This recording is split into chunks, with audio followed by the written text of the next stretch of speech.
bem-vindo a mais um Talk Show em Voz. Hoje a nossa convidada é a jornalista Brisa Albuquerque e o papo é sobre sustentabilidade e empresas. Brisa, boa noite, bem-vinda. Brisa, ainda tem espaço para sustentabilidade dentro das empresas? Parece que a gente deu uma regredida nos últimos anos e ninguém está mais preocupado com isso. Boa noite, Rui, boa noite a todos. É uma boa provocação a sua pergunta, mas sim, inclusive a gente pode fazer uma pergunta para todos que estão aqui na reunião da Em Voz a respeito do noticiário. Ontem mesmo saiu em rede nacional o boicote dos Estados Unidos em relação ao couro brasileiro, justamente porque os compradores, os nossos clientes internacionais estão com receio a respeito da responsabilidade social, ambiental das nossas empresas aqui no Brasil. É um assunto urgente. A questão da Amazônia é um exemplo de como o nosso planeta está em desequilíbrio. Então, tem tomado o noticiário há semanas e até mesmo chegou a ter até mesmo um desgaste internacional da imagem do Brasil, com toda essa questão da diplomacia entre Brasil e França. Então, as empresas elas têm essa obrigação social, moral e até mesmo como vamos lá, as empresas elas representam também uma mentalidade do povo brasileiro. Então, se elas não têm essa responsabilidade sobre a sustentabilidade, elas vão denegrir, elas vão manchar a imagem do Brasil para o mundo. Então, os empresários eles têm sim que ter essa responsabilidade, essa mentalidade de que qualquer descuido na sua operação pode desgastar a imagem de um país inteiro. Se a gente pensar em sustentabilidade e a gente voltar um pouco mais de uma década atrás, talvez após o ano 2000, a gente teve um grande movimento que falou-se muito sobre sustentabilidade, as empresas começaram a ter um pequeno movimento que ficou muito claro que não era só o lucro pelo lucro, havia a necessidade da responsabilidade social com o entorno da empresa em todos os níveis e com as questões ambientais, o impacto que as empresas também causavam. Muito pensando sobre a possibilidade de perpetuar seu negócio e tudo mais. Só que nos últimos anos, com as mudanças das lideranças políticas no mundo, esse assunto parece que caiu para o segundo plano. E ainda é possível ver que essas empresas estão dando um resultado melhor do que as empresas que não estão alinhadas com as questões da responsabilidade social corporativa e meio ambiente? Sim, Rui. Tem casos justamente de empresas que se alinharam lá atrás a respeito dessa questão, dessa urgência do planeta em relação às mudanças climáticas, por exemplo. Nós temos o ISE, que é o Índice de Sustentabilidade Empresarial, que é um índice da B3, que é a nossa Bolsa de Valores aqui no Brasil, que inclusive tem uma carteira com 29 grandes empresas, por exemplo, a Natura, a Braskem, temos o Itaú, lojas americanas que estão alinhadas com essas questões todas sobre governança corporativa, mas também mudanças climáticas, sustentabilidade, e são empresas que desde quando o ISE foi criado, em 2005, é uma carteira que não sofre tanto essa volatilidade do mercado. Então, é sim uma vantagem competitiva as empresas se preocuparem com o meio ambiente, com o seu entorno, com as questões sociais. Nós que somos da área de comunicação, também nós temos hoje toda uma tendência do marketing de causa, você posicionar uma marca para defender uma causa na sociedade. Então, os líderes também terem essa mentalidade de serem engajados e se posicionarem. Estamos aí na era da informação, com o Twitter, os líderes também dando tweetada para cima e para baixo, mas ter noção do impacto que isso pode ter, tanto positivamente quanto negativamente para a empresa, para a marca. Talvez acho que o exemplo mais recente que a gente tem agora sobre o aspecto de como a falta de comprometimento com essa responsabilidade pode afetar demais os negócios. Quer dizer, o caso de Brumadinho, que é o segundo rompimento de uma represa com danos ambientais e vítimas atrelada à área da mineração. E, direta ou indiretamente, tem uma grande empresa brasileira associada aos dois casos, né, que é o caso da Vale. Como é que a gente consegue, hoje, colocar em prática projetos que levem a resultados de impacto social e ambiental dentro dos negócios, efetivamente, quando muitas empresas, e a gente tem visto isso na prática, escrevem no seu site que estão preocupadas com isso e, na prática, você vê que não estão. Exatamente. Rui, eu já tive uma grande oportunidade, eu acredito que eu sou uma brasileira diferente, porque eu já morei na Amazônia. Eu já morei nesse outro Brasil, que é a região norte, e estou aqui com grandes amantes da aviação. Já sobrevoei a nossa Amazônia num Búfalo, num Hércules, num Caravan, num Black Hawk. Eu conheço a nossa Amazônia, inclusive tenho aqui uma amiga de Manaus que vem me prestigiar. Eu tenho um carinho muito grande por Manaus. Por 4 meses morei numa comunidade carente, na Compensa, que hoje a Letícia acabou de comentar que ainda é um bairro ainda com problemas sérios de violência, de insegurança. E então a gente tem que desmistificar a Amazônia. A gente acha que quando a gente fala em meio ambiente, nós somos os ecochatos ou os moralmente, aquelas pessoas que querem dar lições de moral, mas, na verdade, a gente enxergar o povo da floresta que eles querem ficar ali.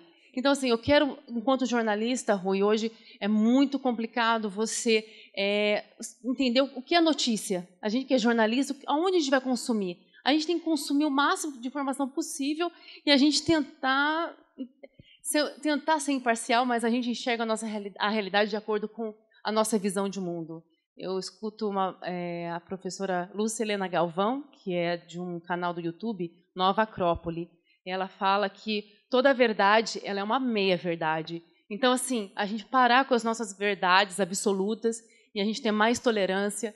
Eu sou membro do INVOS, mas também sou membro do Rotary. E o Rotary, estamos já fazendo propaganda também do Rotary, porque tem amigos aqui me prestigiando, que nós temos a paz mundial. Então, é isso, a gente tendo tolerância, tendo um olhar mais amigável com os indígenas, com os militares, a gente tentar ter mais tolerância. Essa é a minha mensagem aqui. Como é que a polarização do debate, e aí a gente começa a colocar questões ambientais, questões sociais, de grupos, pode interferir no resultado das empresas? Empresas socialmente responsáveis, elas não podem se polarizar. Mas nesse momento em que a gente tem visto o uso das redes sociais amplificando toda essa questão da disputa e da separação, como é que as empresas responsáveis podem buscar um posicionamento e buscar seu resultado? É isso, fazer exatamente o que eu estou tentando fazer aqui. Eu tentar defender a minha verdade. E você, quando você é especialista em determinado segmento, você tem essa responsabilidade social também de se manifestar nas redes sociais com propriedade e com verdade, não apenas a demagogia. Ali nos valores, missão, visão, valores nos sites, né, os sites institucionais das empresas, é tudo muito lindo, mas na prática é outra. Então, eu acredito que os líderes eles têm, sim, que vestir uma camisa e se expor, não ter medo das críticas. Eu acho que isso é positivo, até mesmo porque os consumidores hoje eles estão mais exigentes, eles cobram isso dos líderes, dos representantes. Tem a questão também da cultura empresarial, você falar um pouco também de consciência ambiental, social entre os seus colaboradores e você ser um porta-voz desses valores internos também das empresas. Mas isso vale para um líder, por exemplo, fabricante de sabão em pó? Qualquer líder pode tomar uma atitude como essa? E qual que é o risco para a sua imagem se ele não se posicionar direito? Aí vem o trabalho dos assessores de comunicação em justamente alinhar o risco que ele tem, de repente, numa entrevista, numa coletiva de imprensa, as perguntas mais espinhosas, mas saber se preparar, eu também acredito nisso, se munir de informações, mas, ao mesmo tempo, se expor, se colocar assim. Aquela velha mensagem, né? Nada a declarar, hoje em dia não cabe mais, porque o consumidor está ali com o Twitter dele pronto para disparar. E eu falo por mim, como consumidora. Eu olho muito as redes sociais, o que está no Google, as estrelinhas ali em relação a uma marca e tal, e se não está bem avaliada, eu não vou consumir. E se não tiver valores também, eu acredito que eu sou uma consumidora que também não consumo determinadas marcas porque não estão de acordo com os meus valores. Então, os empresários eles têm que posicionar quais são os seus valores e, na prática, representar esses valores. Mas, assim, o grande desafio que eu vejo é que você pode colocar na sua missão, nos seus valores, aquilo que vai agradar o teu consumidor, em última instância. Mas colocar isso em prática, muitas vezes, é difícil. E na hora que vem a decisão do que pesa mais para o negócio, se é o pilar econômico, se é o pilar social ou o pilar ambiental, a última palavra vai vir provavelmente do financeiro. É ele que vai dizer. Como é que a gente faz essa transição para esse mundo? Se a gente está recebendo hoje uma competição muito mais acirrada, né? A gente falou pouco antes, fora do ar aqui, sobre a questão de negócios com a China, e eles têm muito dinheiro e podem influenciar decisões. Como é que eu vivo num mundo em que eu tenho que fazer negócios com diferentes clientes, eu tenho que agradar o meu consumidor e tenho que respeitar o meio ambiente, tenho que falar com todos os meus stakeholders e tenho que entregar o resultado financeiro e me posicionar sobre assuntos em que espera-se de mim uma liderança. Não é muita coisa na cabeça do empresário? Sim, e ilustrando o que você está falando, por exemplo, você comentou de Brumadinho, né? As ações da Vale, quando estourou Mariana, em 2015, as ações chegaram a R$ 7,00. Mas meses atrás, antes de Brumadinho, estava a R$ 60,00. Então, assim, mesmo com toda a questão da indenização das famílias, que não aconteceu até hoje e tal, as ações da Vale valorizaram em 260%, mesmo com a tragédia ambiental. E é o que você está falando.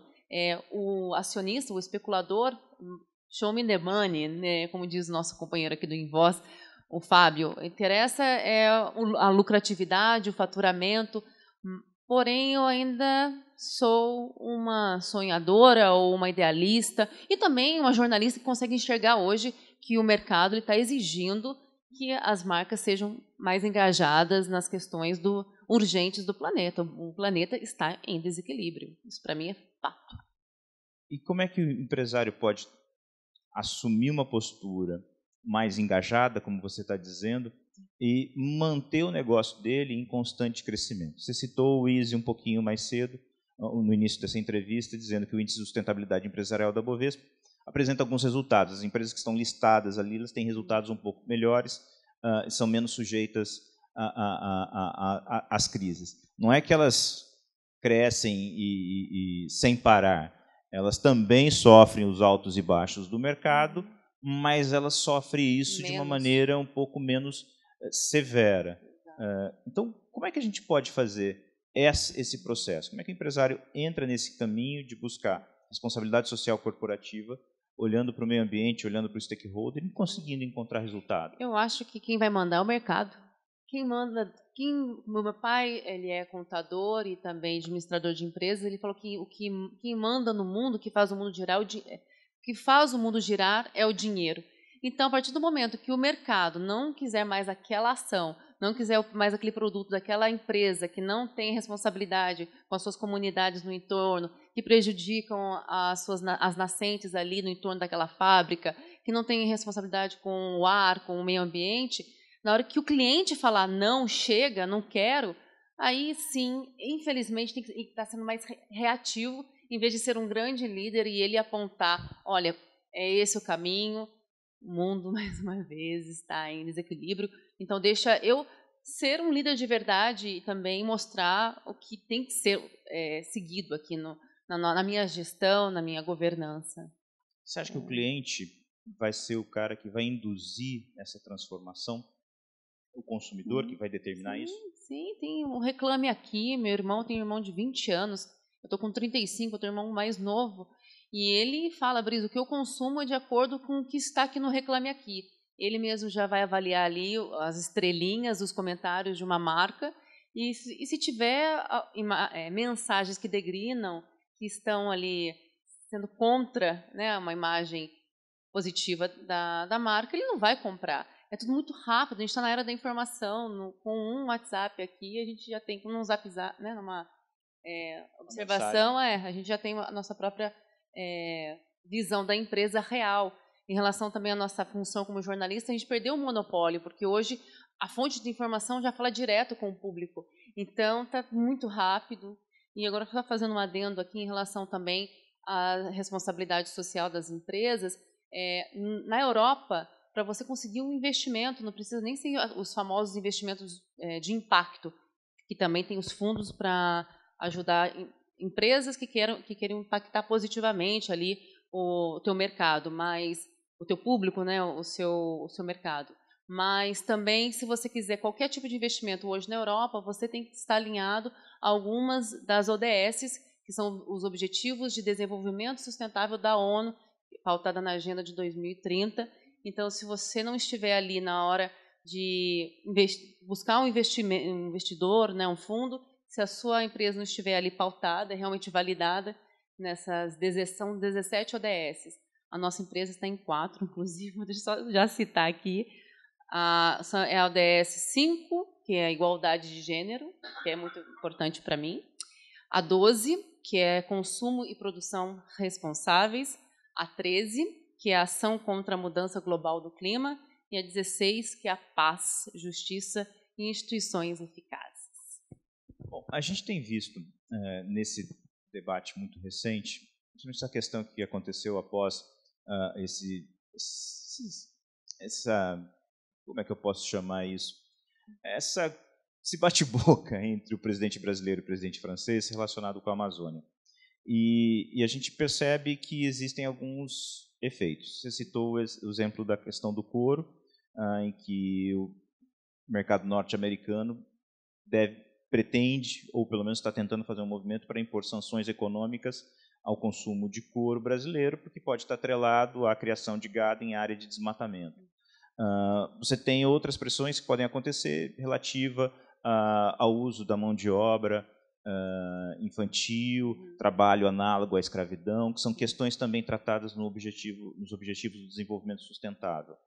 Ou seja, alguns órgãos internacionais apresentam essas questões, ou as empresas aderem a elas e começam a colocar aos seus parceiros de negócio obstáculos para a realização de negócios, se o parceiro não mostrar que também está alinhado. Da onde é que tem que vir efetivamente a ação? É um indutor que tem que vir através de uma política, através efetivamente das grandes corporações se alinharem e exigirem que todo o sistema se transforme, ou é o consumidor? Da onde é que como é que é o peso dessas forças todas na composição de um novo modelo de negócio que leve em consideração a responsabilidade com as pessoas e com o meio ambiente? Eu falo enquanto empresária. Hoje eu trabalho, eu sou muito sensitiva, se eu vou realmente com a cara de quem eu vou prestar serviço, ou até mesmo para quem vai trabalhar para mim. Eu vejo muito o coração da pessoa. Então, em todos os níveis, respondendo a sua pergunta, em todos os níveis, tanto do alto escalão, ou as microempresas, ou o próprio consumidor, os próprios clientes demandando isso, mas a gente eu acho que o exercício da sensibilidade, a gente sermos mais sensíveis. É que no mundo corporativo tudo é a questão do faturamento, tudo. Porém, eu sou uma pessoa muito ecumênica. E uma das minhas filosofias de vida também é o Tao. E o Tao, no taoísmo, o que significa o Tao? É o caminho perfeito. Então, o que importa é como você vai chegar lá no seu objetivo, no seu faturamento, na sua lucratividade. De que maneira eu estou caminhando? Qual é a qualidade do meu caminhar? Então, filosofando um pouco aqui também é isso. É fazendo parcerias com fornecedores que tenham essa... Não precisa hoje estar no nível de ODS de ONU, ok, mas que estejam alinhados à questão da ética, que também é um grande valor, né? Realmente ter os princípios básicos aí da boa relação humana e você ter isso no seu dia a dia mesmo. Pessoas que têm um coração, pessoas que têm o mesmo propósito, hoje fala-se muito em propósito. Então é isso. Brisa, obrigado pelo bate-papo aqui. Muito obrigado pela sua dedicação a gente fica por aqui. Até o próximo Talk Show em Voz. Até mais.